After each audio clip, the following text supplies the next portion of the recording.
السلام عليكم، كي دايرين؟ لاباس عليكم؟ كلشي بخير؟ كنتمنىكم تكونوا على خير وبخير وبصحه جيده ان شاء الله. اليوم فيديو جديد، الفيديو المنتظر كما كنقولوا، الخبر الصار ديال الحكومه المغربيه كتقرر السماح للمغاربه المقيمين الاجانب بالولوج الى المملكه لقضاء العطل.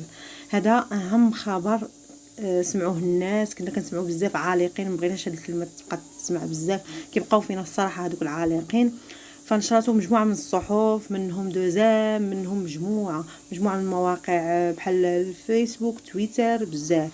نقراو جميع دوزام شنو قالت: يمكن للمواطنين المغاربه المقيمين الاجانب بالمملكه وكذا عائلاتهم الولوج إلى التراب الوطني ابتداء من 14 يوليو 2020 عند منتصف الليل عبر نقط العبور الجوية والبحرية. بلاغ الحكومة، كتشوفوا الخبر مؤكد، بلاغ الحكومة في ابتداء من 14 يوليو 2020. الخبر مؤكد ورسمي. هذا هذا الخبر زوين، خصوصا دوك العالقين مساكن، وخصوصا العيد الأضحى على الأبواب يمشيو يشوفوا عائلاتهم. أنا الصراحة فرحانة الناس اللي داخل المغرب ولا خارج المغرب، خصوصا هذوك العالقين، ففرحانة لهم بزاف يتجمعوا مع العائلات ديالهم، والله لا.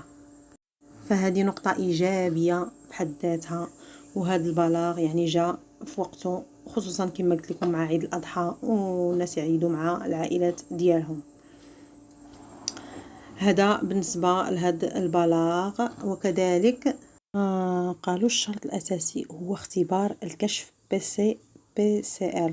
هذا الاختبار هذا ما خصش دوز عليه 48 ساعة كما حدوهما في الرحلات البرية والجوية، يعني الباطويات والطيارات.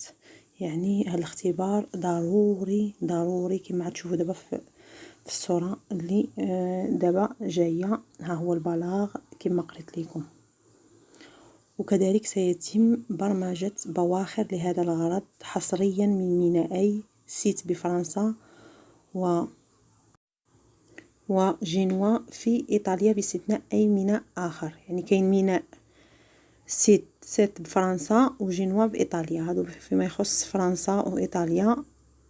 وواحد النقطة بغيت نشير لها، هو أنه الاختبار خصو يدار خلال 48 ساعة، ماشي دابا مثلا نديروه مثلا اليوم ونقول حتى بعد غدا عاد نمشي، راه غير مقبول. خاص 48 ساعة كما محدد البلاغ الحكومي. وزاد المصدر: يتعين على المسافرين بهذه البواخر تقديم اختبار PCR ما تقلش مدته على 48 ساعة، والالتزام بالتدابير الصحية الصارمة الموصى بها. كما يمكن لك عاوتاني تجري اختبار كشف PCR خلال السفر. وكمل البلاغ الحكومي بأنه يمكن للمغاربة المقيمين بالخارج وكذلك الأجانب المقيمين بالمغرب مغادرة المملكة بنفس الوسائل الجوية والبحرية. وكان المغرب قد قرر في منتصف مارس الماضي تعليق جميع الرحلات الجوية الدولية لنقل المسافرين من وإلى ترابها إلى إشعار آخر وفق بلاغ سابق لوزارة الشؤون الخارجية. وجاء في التعديل الخاص بهذه التدبير وفق الوزارة نفسها أنه هذا القرار يندرج في إطار الإجراءات الوقائية ضد انتشار فيروس كورونا. يعني زعما داروا هذا القرار، يعني كنشكروا الحكومة المغربية، وكنشكروا كل من قام بإجراء هذا القرار باش على الأقل دوك مبقاوش كما قلت لكم تسمعوا ديك العالقين. كيبقى فينا الحال خصهم يمشيو يشوفوا اولادهم وعائلاتهم.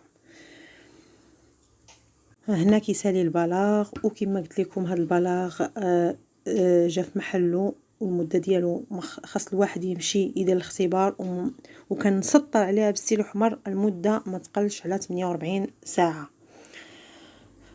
فكنتمنى هذا الفيديو تكونوا استفدتوا منه، يكون نال الاعجاب ديالكم. فهذه بشرى ساره وزوينه بالنسبه للناس. الاكثريه كنسطر عليها على دوك العالقين مساكن، سواء هنا او لهيه. يعني هذه بشرى زوينه وسمعناها وخبر زوين كما كنقولوا، وكما انتشرت بزاف الاشاعات هذا نهار 10 نهار 8 نهار، فهذا بلاغ رسمي ديال الحكومه. فالواحد ربي راه تيحفظ، ولكن الواحد يدير جميع الاحتياطات ديالو، الماسكاريات يعني الكمامات، المعقم، التعقيم، وربي راه تيحفظ.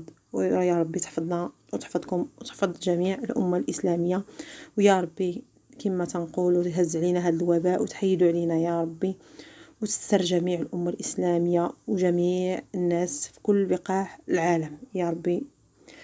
يا ربي تهز علينا هذا الوباء. واذا عجبكم الفيديو ما تنساوش تدعموني بلي لايك ديالكم، وتخليوا لي تعليق، وتفعلوا الجرس، وتشتركوا في القناة باش يوصلكم كل جديد. وكما كنقول لكم ديما ما تنساوش راكم ديما في القلب. وكما كنقول عاوتاني انتم وليتوا اسرتي الكبيره، فكنبغي كنبغي نشارك معكم كل شيء. اي حاجه عرفتها كنبغي نبارطاجيها معكم ونشاركها معكم، سواء صغيره او كبيره. اي حاجه عرفتها كنبغي نشاركها معكم. كما كتشوفوا في الفيديو راه بامكانكم تقراو هذا البلاغ هذا رانا حطيته لكم، بامكانكم تقراوه بوحدكم، رانا حاطه لكم خديته من البيسي من الانترنت، يعني بامكانكم توليو تقراو هذا الخبر.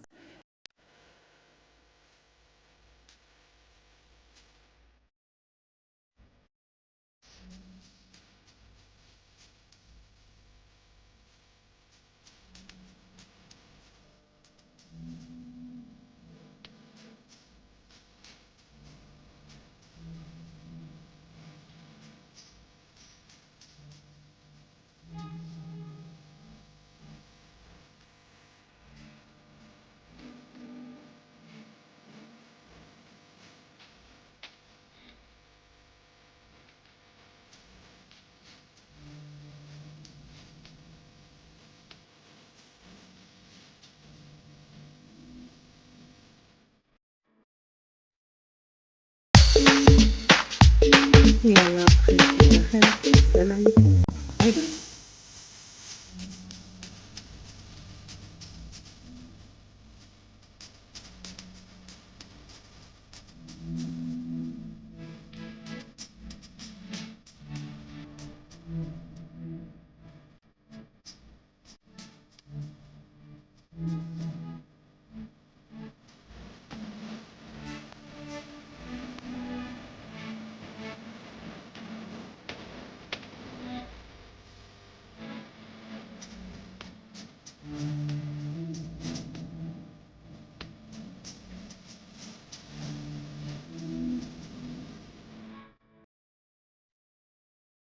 باي باي، السلام عليكم.